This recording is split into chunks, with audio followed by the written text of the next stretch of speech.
Hello दोस्तों, this is a ninth lecture in our auditing series.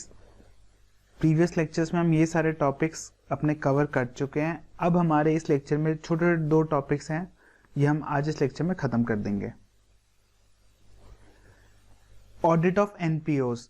एनपीओज का मतलब होता है non profit organisation.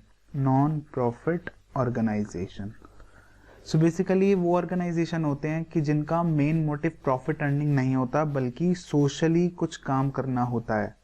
These organisation raises funds from its members, donors for achieving their social objectives. तो business, कोई business organisation है और versus कोई नॉन प्रॉफिट ऑर्गेनाइजेशन, इसमें डिफरेंस ये रहता है कि बिजनेस का मेन मोटिव होता है प्रॉफिट मेकिंग एंड एनपीओ का मेन मोटिव होता है उनके सोशल ऑब्जेक्टिव्स को फुलफिल करना। Primary objective of audit of NPO is to express opinion on truth and fairness of final accounts, जो सब में होता ही है। प्लस NPO में और क्या खासियत होती है, that report on other compliances such as use of funds as per the corporate और कॉन्ट्रैक्ट। बेसिकली ये बोल रहे हैं कि ऑडिट के प्राइम ऑब्जेक्टिव क्या होते हैं। एक तो जो सब में होता है कि फाइनल अकाउंट्स को एग्जामिन करना, वो होता ही है। प्लस NPO से केस में क्या वो फंड्स का प्रॉपर यूज कर रहे हैं नहीं कर रहे, जो स्पेसिफाइड चीज के लिए फंड्स रेज किए गए हैं उसके लिए यूज कर रहे हैं नहीं कर रहे, तो उनका भी ऑडिट करना एक प्राइम ऑब्जेक्टिव होता है। Now auditor should gain understanding of legal status of NPO.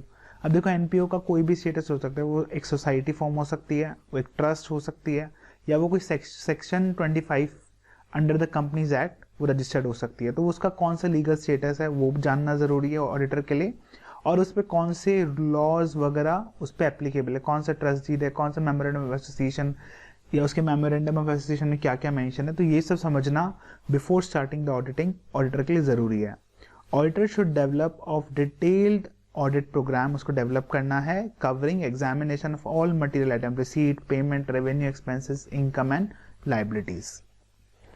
Now auditor examine क्या क्या करेगा, मैंने यहाँ पर सिर्फ वो पॉइंट्स इंक्लूड करे हैं जो स्पेसिफिकली एनपीओस के लिए हैं, जैसे कि system of receiving donations, donation receive करने का क्या सिस्टम है, सब्सक्रिप्शन रिसीव करने का, या कोई और स्पेशल कॉन्ट्रीब्यूशंस आ रहे हैं, ग्रांट्स है, लीगेसीज हैं, वो सब का।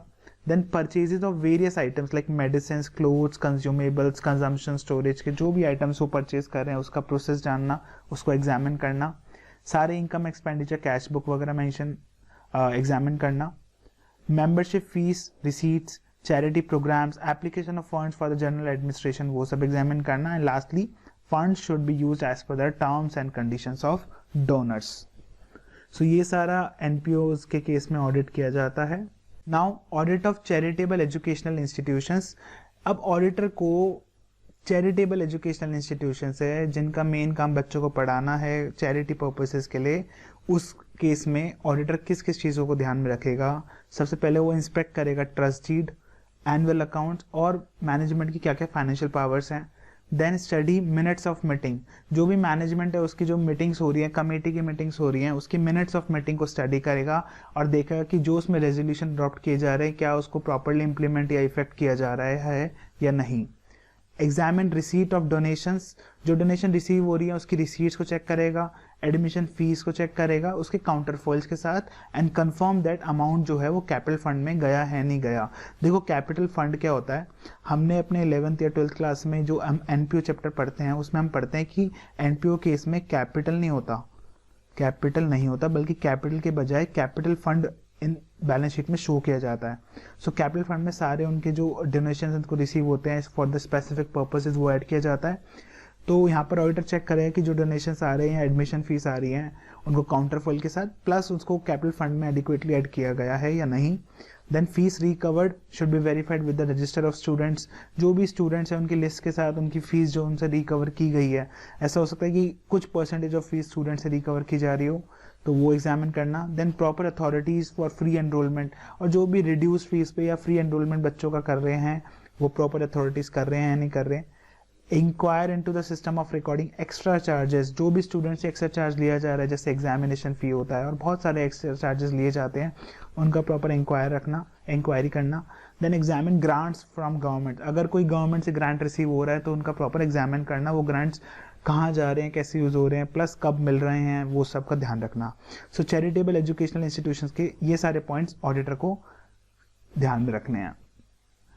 अब देखो यूपीएससी के जो सिलेबस है उसमें लिखा है कि audit of non profit organisation, charitable societies, trust and organisation. तो इसमें कोई लिमिट नहीं है कि कौन सी चैरिटेबल ऑर्गेनाइजेशन की वो पूछ सकते हैं, कुछ भी पूछ सकते हैं, चैरिटेबल हॉस्पिटल, डिस्पेंसरी, हॉस्टल्स और बहुत सारे पॉसिबिलिटीज़ हैं। तो इस केस में हमें क्या करना है, हमें बेसिकली हम सबका नहीं पढ़ सकते, बट हमें पता है कि ऑडिट में बेसिकली 4 चीज़ें तो हैं ही। क्या क्या? ऑडिटर किस किस का करेगा? असेट्स का, लाइबिलिटीज का, एक्सपेंसेस का एंड इनकम्स का, प्लस 5 और पॉइंट्स वो ऐसे पॉइंट जो उसके स्पेसिफिक हो। देखो असेट्स में आप लगा सकते हो करंट असेट्स हो गया कि वो प्रॉपर यूज उनका कैश इन्वेस्टमेंट हो गया, प्लस फिक्स्ड असेट्स जो भी है उनका प्रॉपर एलोकेशन हो, कितना इन्वेस्टमेंट कहाँ किया गया, उनका प्रॉपर फिजिकल वेरिफिकेशन, ये सब पॉइंट्स आ सकते हैं। लाइबिलिटीज में एक वेरीफाई करना किसको कितना पे करना है, बैलेंसेस काउंटर पार्टी के साथ वेरीफाई करना, एग्जामिन करना।